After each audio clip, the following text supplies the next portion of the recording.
साथियों नमस्कार, मैं रामकृष्ण पांडे। आज फिर हम हैं आपके सामने। साथियों हम आज हैं तिरहुत बाजार। ये सुल्तानपुर जिले के बलदीरा तहसील में पड़ता है। तिरहुत रजवाड़ा है, ये कह सकते हैं कि रियासत है। तो किस विषय पर चर्चा करना मैं आपको बताना चाहूंगा। अमेठी जाने क्यों जाती है ये आपसे छुपा नहीं है, क्योंकि राहुल गांधी यहीं से चुनाव जीते थे और जनता ने उनको नकार दिया।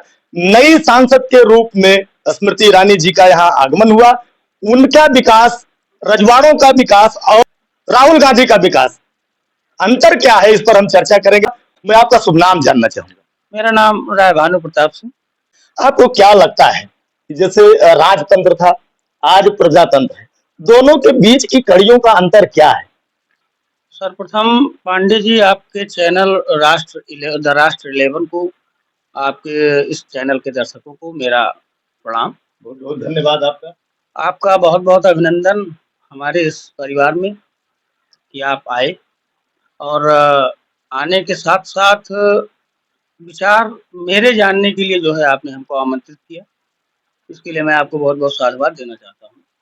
जैसे कि अभी आपने बताया कि रियासत अभी थी, रियासतें थी सन 1947 में, जब से हमारा देश आज़ाद हो गया। उसके पूर्व में राज्य रजवाड़ों का दौर था, जमींदारी प्रथा थी।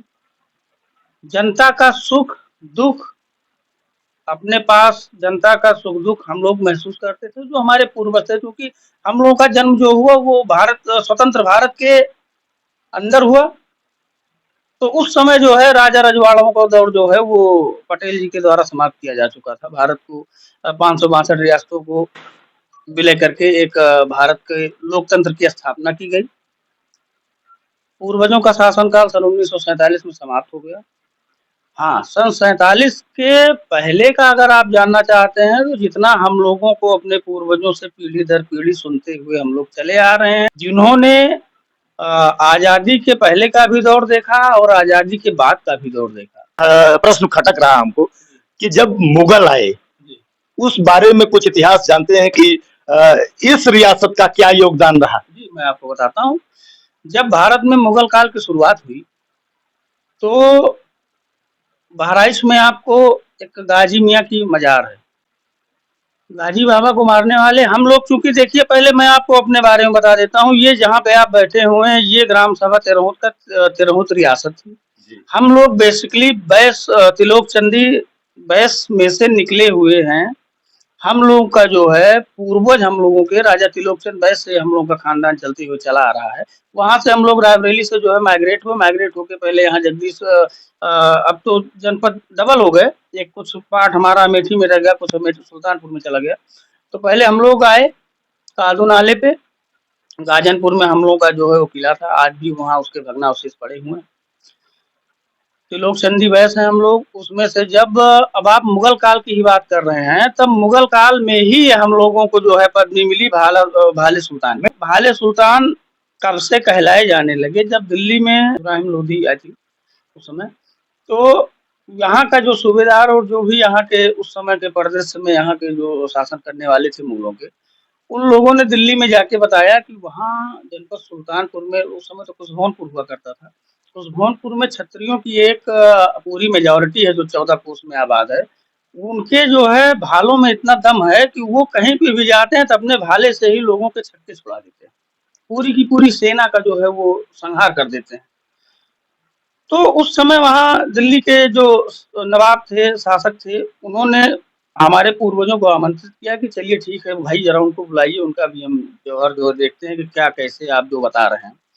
तो यहाँ से बुलाए, तब चूंकि वो मुगल थे, कूटनीति उनके अंदर भरी हुई थी। जब हमारे पूर्वजों को बुलाया गया, तो आदत थी हमारे पूर्वजों की, भाला लेके चलते थे अपनी हाइट से डबल का। और जहाँ जाते थे, जैसे मैं यहाँ बैठा हूँ, अगर मैं पहले शासन काल में होता तो मेरा भाला जो है, मैं पहले अपना यहाँ बैठता, यहीं इसको गाड़ता। तो जो आसन, ये प्रतीक था। हाँ, प्रतीक था कि मैं जहाँ बैठूंगा अपना अस्त्र वहीं तो रखूंगा। अब मान लीजिए आज की मौजूदा परिवेश में AK-47 हो गए, रिवाल्वर हो गए, पिस्टल हो गए, लोगों ने पास रखते हैं। तब तो इन सब चीजों का नहीं था, तो आदमी कटार, भाला, बर्छा, ये सब चीजें लेके चलता था। तो जब वहाँ उन लोगों को बताया गया कि आपका भाई, चलिए ठीक है, आप आए, स्थान यहाँ है। तो पूर्वज हमारे जब गए, तो वो अब चूंकि जब चीजों को देख के चल रहे हैं, वो अब उन्होंने बताया कि नहीं आपको जो है वहाँ से बुलाया गया है, नवाब ने बुलाया है। तो ठीक है, नवाब ने बुलाया है, गए। जाने के बाद उनको तुरंत लगा कि जहाँ पे मुझको मेरा भाला गाड़ना है वहाँ पे उन्होंने 6 इंच मोटी लोहे की चद्दर रखवा दी थी कि क्या अभी बात है। कि अभी ये मतलब आएंगे। कहीं न कहीं ताकत आज़मानी है कि ताकत वाक़ई में ताकत ताकत है ताकत कि नहीं। आजमाइश की उन्होंने कोशिश की। उन्होंने मोटी लोहे की चद्दर रखवा दी, कभी बैठेंगे और आदत के अनुसार जो है भाला गाड़ेंगे, गड़ेगा है नहीं। पूर्वज हमारे थे, वो जान रहे थे। चलते समय उन्होंने भांप लिया कि मैं जहाँ बैठा हूँ यहाँ पे कुछ न कुछ लोहा है, यहाँ जमीन है नहीं। तो उस बल के साथ उन्होंने मारा, उस अपने भाले को गाड़ा कि वो भाला लोहे की चद्दर को छेदते हुए, फर्श को तोड़ते हुए जमीन में पार गड़ कर गया गए। और वो बैठ गए। तब उसने कहा कि वाह भाले सुल्तान। क्या मतलब बात है। मैं दर्शकों को बताना चाहूँगा कि ये भाले सुल्तानियों की वीरता की कहानी है। भाले सुल्तानी क्षेत्र कहा जाता है। हम लोगों को उसने कहा कि वाह भाले सुल्तान, क्या बात। ये मतलब भाला का सुल्तान है ये कौम जो है ये भाले की सुल्तान है। जो भाला इनके पास में उसका राजा है, हर तरीके से उसको उपयोग कर सकते हैं। क्योंकि हम लोग त्रिलोकचंद जी वैश्य थे, यहाँ पे हम लोग का माइग्रेशन हुआ, हम लोग अपना वहाँ से निकल के आए। उसके बाद कालांतर में हम लोगों को जो है ये भाले सुल्तान की उपाधि मिल गई। तब से हम लोग भाले सुल्तान क्षत्रिय हैं। इस अमेठी और सुल्तानपुर जनपद में 14 किलोमीटर 14 कोस में जो है हम लोग आबाद हैं। तो अच्छा। ये तो हो गया हमारा भाले सुल्तानी क्षेत्र। और यहाँ पे अब आप भाले सुल्तानी के बारे में जानना चाह रहे हैं तो सन 1857 में अंग्रेजों से लड़ाई के समय नहीं, वो तो कादू के नाला काफ़ी उस इतिहास का गवाह है। जो इतिहास का गवाह है, कादू के नाले पे हम लोगों के पूर्वजों के द्वारा मार्च 1857 में 7, 8, 9 3 दिनों तक अंग्रेजी सेना हम लोगों से लड़ती रही, हमारे पूर्वजों से। पार नहीं पाए। हम लोगों के पास भाला ही था, कटारे थी, बर्छे थे। सबको जितने अंग्रेज आते थे सबको काट के वहीं समीप एक कुआँ है, उसी के अंदर जो है सब दफन कर दिए।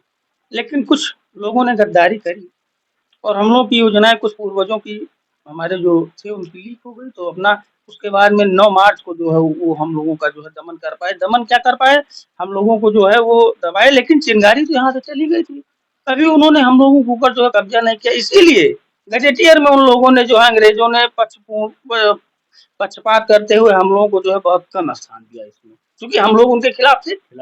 मतलब इतिहास में जो लिखा जाना था, वो नहीं, जो वीरता की गाथा लिखी वो जानी नहीं थी, वो कहीं न कहीं अछूती रह गई इतिहास रह में। गई। वो हम लोगों के लिए जो है नहीं लिखी गई, क्योंकि अब उन्हीं को इतिहास लिखना था, वो हम उन्हीं के विरोध में खड़े थे। तो कौन लिखेगा हमारा इतिहास? मुगल काल का जो मेरा प्रयास था, आप एक गाजी मियाँ की बात कर रहे थे, वो कहीं न कहीं कट गई। हम ये सोच रहे हैं कि उनके बारे में जो वीरता भाले सुल्तानियों की है, वो हमारे दर्शकों तक जाए। जी, मैं बताता हूँ। गाजी मियाँ की मजार है। मुगल शासन काल का शासक का सेनापति था गाजी मियाँ, बहराइच में। बहराइच में उस समय राजा सुहेल देव वैश्य जी थे, वो भी हमारे ही पूर्वज हैं। उनको जब पता चला कि इस तरीके से वो दमन करते हुए बहराइच नेपाल की साइड से अपना आ रहा है और जो है भारत के अंदर हम लोगों के क्षेत्र को जो है कब्जा करने की कोशिश कर रहे हैं वो, तो राजा सुहेल देव जी ने अन्य क्षत्रियों के साथ एक पूरा संगठन बनाया कि भाई देखिए मुगलों का आक्रमण हो रहा है, इसको आप लोग अगर साथ आके रोकेंगे तो हम अच्छे से रोक लेंगे, नहीं मैं तो अकेले रोकने जाऊंगा ही जाऊंगा। तो लोगों का एक ग्रुप बना के क्षत्रियों को एक साथ करके भीषण युद्ध हुआ और जो मुगल का सेनापति था उसको महाराज सुहेल देव वैश्य ने मौत के घाट उतार दिया और कालांतर में लोगों ने उसकी वहां मजार बना के उसको पूजने का कार्य शुरू कर दिया। यही तो सबसे बड़ी विडंबना है। जबकि उसके उसकी उसका जो दमन किया था उस शासन का, उस शासक के सेनापति का, वो हमारे ही पूर्वज थे, महाराजा श्री सुहेल देव वैश्य, जिनका आज वहाँ मोदी सरकार माननीय योगी जी ने जो है एक भव्य स्मारक भी बनाया हुआ है। कहीं न कहीं दर्जा मिला उनको। नए चेहरे के रूप में स्मृति ईरानी जी का आगमन हुआ, वो सांसद हैं। दोनों के बीच जैसे राहुल गांधी और सांसद स्मृति ईरानी, जो विकास का पहिया है, किसके काल में ज्यादा बेहतर रहा, ज्यादा गति से रहा, तो किसके काल में कम गति से रहा, हम ये जानना चाहिए, क्योंकि आप स्थानीय हैं और कहीं न कहीं जनप्रतिनिधि हैं। विगत 2 या 3 कार्यकालों से हम लोग जो है लोकसभा क्षेत्र अमेठी, विधानसभा क्षेत्र जगदीशपुर में आ गए। अब रही बात आपकी राहुल जी के और स्मृति जी के विकास कार्यों के बीच के अगर आप अंतर। जानना चाह रहे हैं अंतर क्या अंतर है, देखिए अमेठी जो है वो जाना जाता था गांधी परिवार के नाम से, चाहे वो इंदिरा जी रही हो, सोनिया जी रही हो, उसके बाद में प्रियंका जी, और उसके बाद में सांसद जो है बने हमारे राहुल जी, उनको रिप्लेस करके ईरानी जी आ गई। तो देखिए विकास जो है वो एक सतत चलने वाली प्रक्रिया है। कोई एक व्यक्ति समाज का या देश का जो है वो विकास नहीं कर सकता। विकास अपने स्पीड से चलता रहेगा। मैं अगर शासन में आया तो मेरे हिसाब से जो चीजें अच्छी होंगी, जितना मैं कंट्रीब्यूट कर पाऊंगा, मैं कंट्रीब्यूशन करके इसको और अच्छा बना दूंगा। जिस कमरे में आप बैठे बात समझिए। ये नहीं कहता कि किसी ने विकास नहीं किया, दोनों का अंतर क्या है, क्योंकि जनता ने उनको बैक किया, इनको ले आया। तो कहीं ना कहीं अगर विकास की प्रक्रिया वाकई में गति में रही होती, तेज रही होती, तो राहुल को नकारती क्यों?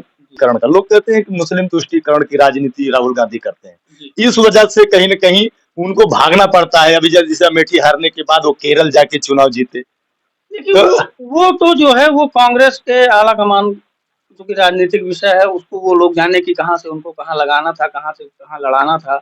अब ये तो उनके पार्टी का जो है वो फैसला है, उसमें चूंकि मैं तो ना किसी पार्टी में हूँ, ना मुझे इन लोगों के इंटरनल कुछ पता है। बच रहे आप। तो साथियों, ये कहीं न कहीं एक चर्चा रही लोकतंत्र और राजतंत्र पर। जो अंतर दिखा आपको उस पर कमेंट जरूर लिखिएगा, और जो विकास की सतत प्रक्रिया रही या जो हमारे इतिहास में सुहेल देव जी का कहीं न कहीं योगदान रहा, उस पर आपके कमेंट्स आने चाहिए। और एक चीज जैसे पूछना चाहेंगे कि आप यहाँ जनप्रतिनिधि भी हैं, प्रधान पद भी है, हाँ माता जी। और लोग सुख दुख लेके आपके दरवाजे पे खड़े होते हैं। क्या लोगों को उसी आधार पर न्याय मिल पाता है जैसे पहले 1947 के पहले, या वही प्रक्रिया चल रही कि आप लोगों के साथ जी जान से लग जाते हैं कि कुछ बदलाव आया है? देखिए बदलाव क्यों आएगा, लोग हमारे हम लोगों के हैं। आज हम जनप्रतिनिधि हैं, सीटें जब कभी कभी आरक्षित हो जाती हैं तो नहीं रहते हैं, तब भी उतनी ही निष्ठा के साथ हम अपने लोगों के साथ खड़े रहते हैं, जैसा पहले खड़े होते थे। आज भी डबल उत्साह के साथ जो है लोगों के साथ खड़े रहते हैं। हाँ, अंतर सिर्फ इतना रहता है कि जैसे हम आज जनप्रतिनिधि हैं तो बहुत सारी चीजें, बहुत सारी सेवाएं जो हमको देना है वो कहीं ना कहीं शासन के सहयोग से त्वरित कार्रवाई में आ जाती हैं। लोगों का इंस्टेंट जो है वो भला हो जाता है। तिरहुत का नाम लिया जाएगा तो पहले तिरहुत रियासत, सुल्तानपुर का जब नाम आता है तो कहीं न कहीं तिरहुत रियासत के साथ में पुष्कर सुल्तानपुरी जरूर आते हैं। तो क्या कहना चाहेंगे पुष्कर सुल्तानपुरी के बारे में? सुल्तानपुरी के बारे में अब मैं आपको बता देता हूँ। इसी हमारे ग्राम का होनहार बच्चा, हमसे तो उम्र में बड़े हैं, लेकिन अगर एक उस तरीके से देखा जाए तो हमारी इस ग्राम सभा को पहचान दिलाने वाले पहले, बात समझिए, पुष्कर अग्रहरी कवि हुए, कविता का जोश उनके अंदर था, कविता पाठ उन्होंने शुरू किया। पहले हमारी ग्राम सभा तिरहुत को जो है उन्होंने उजागर किया। भाई पुष्कर सुल्तानपुरी कौन? ग्राम सभा तिरहुत के निवासी। पहले तो हमारा नाम है ना,